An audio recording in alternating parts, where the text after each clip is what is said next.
মুখ্যমন্ত্রী শর্মাকে ধন্যবাদ মাতৃভূমি এনজিওর। ধলাইকে সমজেলা করায় শর্মাকে ধন্যবাদ জানিয়েছেন ধলাই মাতৃভূমি এনজিওর কর্মকর্তারা। এনজিওর সভাপতি শীতাংশু দাস বলেন, তারা কল্পনাও করতে পারছে না যে ধলাইকে সমজেলা হিসাবে গঠিত করবে। তাই তারা খুব আনন্দের সহিত বলেছেন, ধলাইকে সমজেলা করায় গোটা ধলাইবাসী আনন্দিত। আর এই সমজেলার শুভ উদ্বোধন হবে আগামী 12ই আগস্ট। এদিন এই নতুন জেলার উদ্বোধন করবেন মন্ত্রী কৃষ্ণেন্দু পাল।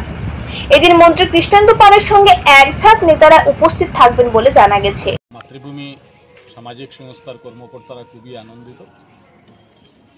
আগামী 12 আগস্ট আমাদের ধলাই বিধানসভা সমষ্টি, এই সমষ্টিকে কো ডিস্ট্রিক্ট অর্থাৎ সমজেলা হিসেবে আনুষ্ঠানিকভাবে শুভ উদ্বোধন করা হচ্ছে।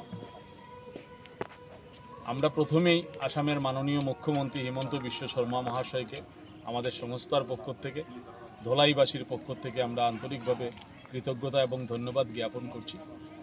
সেই সঙ্গে আমাদের যিনি উদ্বোধন করবেন আসাম সরকারের মাননীয় মন্ত্রী কৃষ্ণেন্দু পাল মহাশয়, আসাম সরকারের মাননীয় মন্ত্রী কৌশিক রায় মহাশয়, শিলচর লোকসভা সমষ্টির সম্মানিত সাংসদ শ্রদ্ধেয় পরিমল শুক্লবৈদ্য মহাশয়, ধলাই বিধানসভা সমষ্টির সকলের প্রিয় শ্রদ্ধার বিধায়ক নিহার রঞ্জন দাস মহাশয়ের প্রতিও আমরা কৃতজ্ঞতা জ্ঞাপন করছি।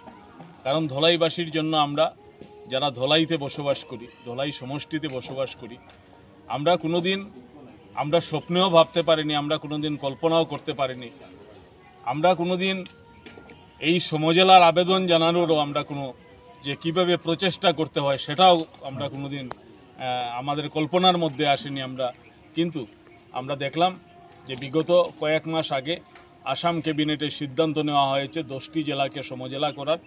এর মধ্যে ধলাই বিধানসভা সমষ্টিকে আসামের মাননীয় মুখ্যমন্ত্রী, আসাম ক্যাবিনেট ওনারা ঘোষণা করেছেন যে ধলাইকে সমজেলা করা হবে।